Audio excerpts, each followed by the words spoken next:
Le libre arbitre. Ok. Allons-y. Mais avant tout, permettez-moi de donner les salutations à ceux qui le méritent. Vous parlez du libre arbitre du point de vue de l'absolu. Je dirais non. Puisque vous n'avez pas choisi vos parents. Vous n'avez pas choisi votre environnement à la base, votre environnement de l'enfance, vous ne l'avez pas choisi. Ce qui veut dire qu'il y a eu un décret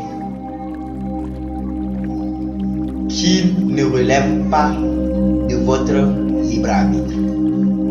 Or, du point de vue relatif, je dirais oui. Mais en réalité, c'est conditionné par notre environnement, notre culture, notre religion et notre histoire et de tas de choses. Ce qui fait que, en réalité, vous n'avez pas le choix. C'est-à-dire vous pouvez avoir une illusion de choix, mais c'est pas vous qui avez fait le choix. C'est pour cela que généralement on parle du destin. Puisqu'on ne peut pas dissocier le libre arbitre du destin. Le destin, c'est quoi? C'est-à-dire, c'est ce que, lorsque vous naissez, vous avez ce qu'on appelle un destin. C'est pas vous qui avez choisi vos parents, c'est pas vous qui avez choisi votre famille. Non. Ce qui veut dire que, en ne choisissant pas ça, l'environnement aura un impact à plus de 99% dans votre degré de réussite ou bien dans ce que vous serez demain. Ce qui fait que on ne peut pas être libre.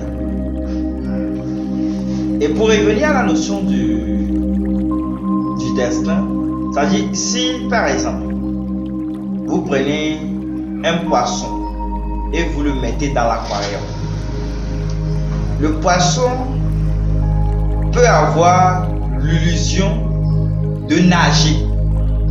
Le poisson peut avoir l'illusion de nager, de parcourir de grandes distances. Mais en réalité, il tourne toujours en rond. C'est-à-dire, c'est comme si, lorsque vous naissez, prenons par exemple de 1 à 2. Vous devez aller de 1 à 2.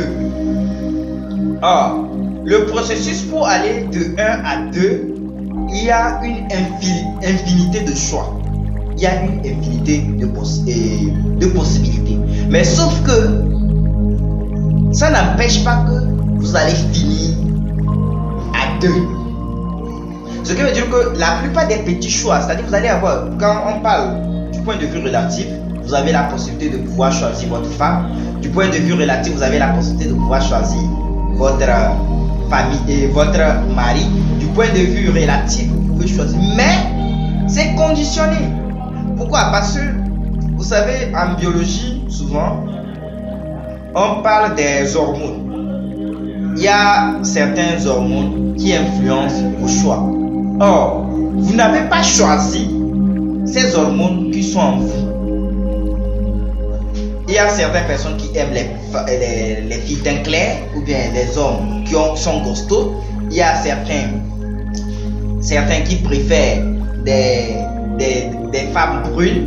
Il y a certains qui préfèrent des femmes qui ont un tempo de femme.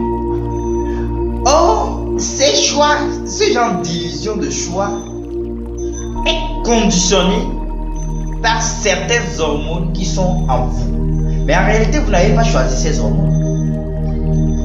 Aujourd'hui, en biologie, lorsque vous prenez par exemple une femme, vous allez remarquer que la femme a une vie cyclique, de telle sorte qu'elle passe des règles.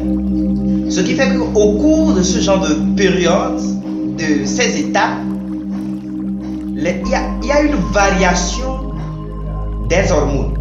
Et ces hormones influencent son comportement. Ce qui fait que, arriver à certain niveau dans le cadre de l'absolu, certains trucs ne relèvent pas de votre libre arbitre. Si vous êtes influencé par vos pulsions, vous êtes influencé par vos émotions, vous êtes influencé par des choses qui préexistent à votre préexistence que vous ne maîtrisez pas. C'est les petits trucs que peut-être même en choisissant, vous avez l'illusion de pouvoir choisir. Mais en réalité, c'est votre environnement, votre corps, votre mentalité et c'est-à-dire votre famille, partout, votre origine qui codifie votre choix. Ce qui fait qu'en réalité, vous n'avez pas le choix. C'est pour cela, généralement, pour les filles, quand je les reçois en coaching, pour les accompagner, vous allez remarquer que les filles changent tellement d'humeur en fonction de leur cycle.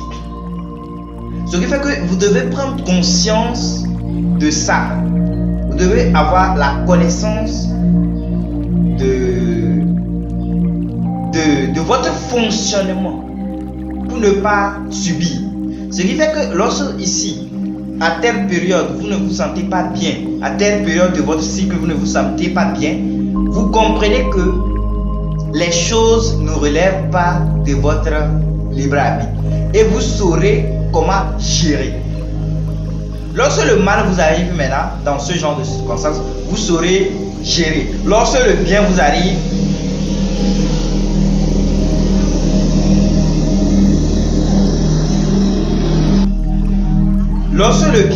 arrive, vous saurez aussi gérer ça, accepter le mal ou bien accepter aussi le bien. Lorsque vous arrivez à cerner, puisque à cerner la notion de libre arbitre, vous n'aurez pas à dire que vous subissez les choses. Vous allez accepter votre vie et reconnaître votre accepter et chercher, entrer en vous-même pour vous connaître, savoir la mission pour laquelle vous êtes venu sur cette terre. C'est en gros ce que je peux dire à propos du libre arbitre. Ce que vous devez savoir, c'est qu'il y a des choses, des consorts de la matérialité, du matériel, rien de ce qui nous arrive ne relève de notre libre arbitre ou bien de notre conscience. Mesdames et messieurs, mes chers frères et mes chers frères, c'est juste pour vous rappeler que le libre arbitre, c'est une illusion. Mais prenez conscience de qui vous êtes. Prenez conscience de votre valeur. Prenez conscience de vos émotions. Prenez connaissance des hormones qui vous animent pour vous donner la possibilité de transcender, pour vous donner la possibilité de parfaire ce que vous êtes venu pour faire sur cette terre. Et pour beaucoup de personnes, si vraiment vous voulez atteindre l'éveil du succès, vous devez comprendre ça. Si vous répondez à cette question, vous savez pourquoi Dieu a-t-il créé le monde. Vous n'allez plus jamais souffrir. Les gens n'auront plus jamais la possibilité de vous manipuler. Mesdames et messieurs, mes chers frères leaders, mes chers entrepreneurs, je vous souhaite une bonne journée. Soyez complets de sagesse et de bénédiction.